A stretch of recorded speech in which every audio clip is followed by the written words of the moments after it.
So I am the last of 17, 18, or 19 children, depending on who you ask and on what day. I grew up in a small town, what's the second largest city in Michigan. It's Grand Rapids, Michigan. But I grew up in the city amongst a lot of violence. And so at a very young age, my mom and dad decided that they wanted to move our family a little bit north to a better area so that we could get a better education. And that's where my love for education really took off. It wasn't a great environment. We were the first black family in an all-white town, and so there were a lot of roadblocks, but there was a lot of things that I learned from one, that there are people who don't look like you, don't walk and talk like you, come from different backgrounds, but that's okay.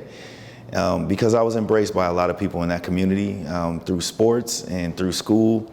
One of the greatest lessons that I learned was from my grandfather, who I was bullied a lot, and so I got into a lot of fights.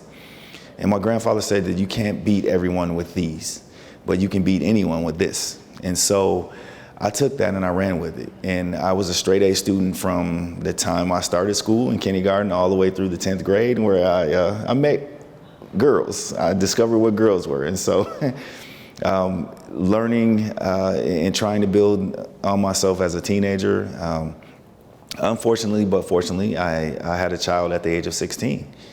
And so life, a great quote that I love, it's something that I came up with, is that funny thing happens when you're living, life gets in the way, right? It actually gave me more responsibility and made me more accountable in life. And so what I decided to do was join the military at the age of 17 so that I could provide for my child, so it wouldn't be a burden for my mom and my dad to take care of my child. And so I went off to the Navy. I served Desert Shield, Desert Storm. One of the things that I was looking forward to was using my GI Bill when I got out to go back to school. And so I did that. And once I returned home after my stint in the military, I served at Pearl Harbor from 1988 to 1992 on board USS Harold E. Holt. And so I went home after my 4-year tour and returned to my son, of course. I had another child when I was in the military. I got married, I had a child then. And so moved back home, and tragedy struck. As I started my college career, my cousin passed away in our home when she came to visit my aunt, who happened to be living with us.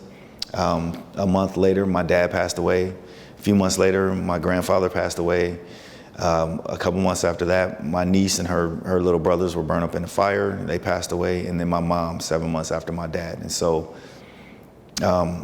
it was difficult to continue the education journey. And my life took a spiral. I can't lie. I didn't know how to deal with grief as a 22, 23-year-old kid. And so I just decided that school wasn't good for me at that time. And so I started working, became a family man, had more children later on. And unfortunately, I just somehow got complacent in life and decided that I wanted to do all these other things that were against the law, right? And we'll just leave it at that. But what I can say is that I was incarcerated for 12 and a half years behind that. And so having to deal with incarceration and the loss and the isolation away from my family, away from society, I still didn't reevaluate who I was. And so it wasn't until I got into a fight again, I ended up in segregation for 6 months, that I got a letter from my second child, but she's my oldest daughter. And she said, "Dad, I can't with you anymore. You can't stay out of jail while you're in jail." And that really sank in. It broke my heart. I never thought in my life I would disappoint my children. Going to prison was the first disappointment. The second disappointment was that I wasn't doing something better with that time. And so I found a way. I started attending Blue Mountain Community College. They offered some courses that I was able to take. And fortunately, and I would have to say by the hand of God, that some people showed up at the prison that I was in, and they said, "Hey, we have a job waiting for you with the Secretary of State." And so I interviewed just like a regular interview on the street, and they hired me, and they brought me to the Valley. From way out in Pendleton, they brought me back to the Valley. It was here that I learned that there was a donor who was a donor from Shemakata that was donating money to folks, and they had started this program called College Inside. And so once I got my clear conduct back after 6 months, I was able to start school. So I would go to work from 7:45 a.m. to about 5 p.m. go and eat, and then go to school at 5:45, from 5:45 to 9 o'clock. And I would do my homework till 1 or 2 in the morning. And that was my routine every day. And I would mix in, of course, some sports or some type of exercise routine. And so that kept me out of trouble. It kept me out of the way, it kept me out of trouble. But it also enhanced my life greatly that I, at the time, had no idea it would. Meeting people through the Secretary of State, including former Governor Kate Brown, who came and visited and asked me, what could she do to help? And I said, we all have a date, or most of us have a date to go home, and I need a job. And so she talked to the folks at Secretary of State's office, and Dennis Richardson was then the Secretary of State when I came home, and he hired me into that position. And so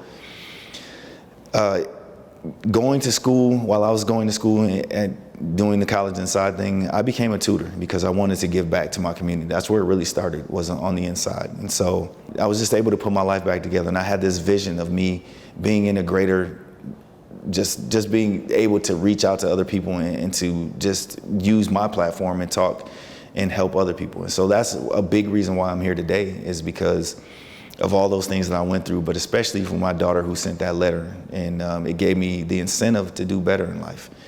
I am 2 terms away from finally fulfilling a promise that I made to my mom before she passed away, and that I was going to get my bachelor's degree. And I'm sure there will be a lot of emotions that flood through me when I walk across that stage, but I can't imagine any greater feeling than to fulfill a promise to her, to be an example for my children and my grandchildren, and just to be a better person in society. So there are a lot of things that you leave prison with, and one of them is that you kind of think that people can see this label on your forehead or on your chest. And I remember seeing a TED Talk where a gentleman talked about it here in Portland, where he said, you have to be able to remove that shirt. And I was finally able to, after years and years and years of beating myself up, just hearing from other people when I tell my story, and they would say, I would never have guessed that you spent any time in prison, let alone 12 and a half years. And that for me is everything, because that's all I wanted people to see, is me and who I am. And so College Inside, which also Shemeketa, that's where I met a lot of my Shemeketa family, built friendships with people on the inside. I wanted to continue that when I came home. So I got 2 associate degrees while I was incarcerated. And then a year and a half ago, this program, the Bachelor of Applied Science program, came about. And I didn't have an applied science, an associate's of applied science. And so I called the professor and I told her, I said, hey, I really love to get in this program. What do I need to do to get in the program? And she basically said, if we don't fill the seats, then we'll get you in. 2 days later, Marge Yaroslawski called me back and said, you're in. And I've just embraced and just been an ambassador, not only in class, but through scholarships and just talking about the program. Like I am, fortunately, Shemeketa through and through. Like this feels like home to me every time I come here. So I have a great time when I come here, visiting with folks that I met through my College Inside experience, but also being a part of the billboards and the advertisements and the catalogs and having my picture all over the place, is that people believe and trust in me, and that is the greatest feeling in the world, coming from where I came from. So, coming full circle, being this close to getting my degree, and still working for the state, but I work in a different capacity now. I work with veterans only at the Oregon Employment Department. And I have a lot of veterans who come through who have dealt with issues dealing with traumatic brain injuries, PTSD, anxiety, all of these issues that we sometimes as soldiers and sailors bring back with us from the military. And so a lot of them have spent time or are just being released from incarceration. And so I love to use my experience, and not that I talk about my entire personal experience, but just reassuring them that it's possible. One of the things that I tell a lot of the veterans is that no one will believe in you if you don't believe in you first, right? You have to be the framework that they look at and say, you know what, I know this person spent time in prison. I know this person had a history, but he's totally different or she's totally different now. What can I do to help this person along their path? Because that's what it takes. It takes love, it takes empathy, it takes support from other people. We're not on this journey by ourselves. Sometimes we feel like we're isolated on a peninsula, but really it's just a matter of our poor choices, being isolated and having to deal with the consequences of those poor choices. Every choice that we make has a consequence, whether it's good or bad, right? And so me, going forward, I just want to make choices that will allow me to end up with good consequences. And one of the good consequences of being back in school is that you do have people who support you, like the Clint Scholarship Fund.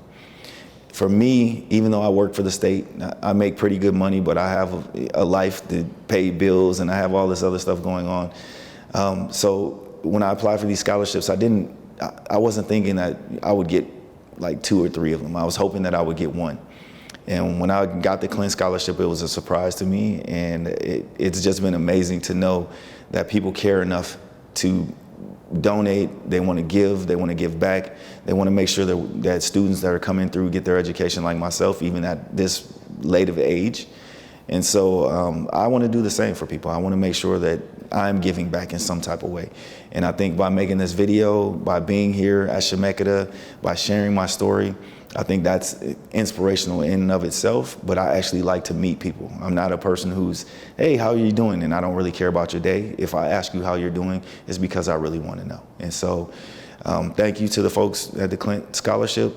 Thank you to Chemeketa. Thank you to everyone who believes and supports me and every other student here. I hope we're making you proud, and every day I'll continue to strive to be better.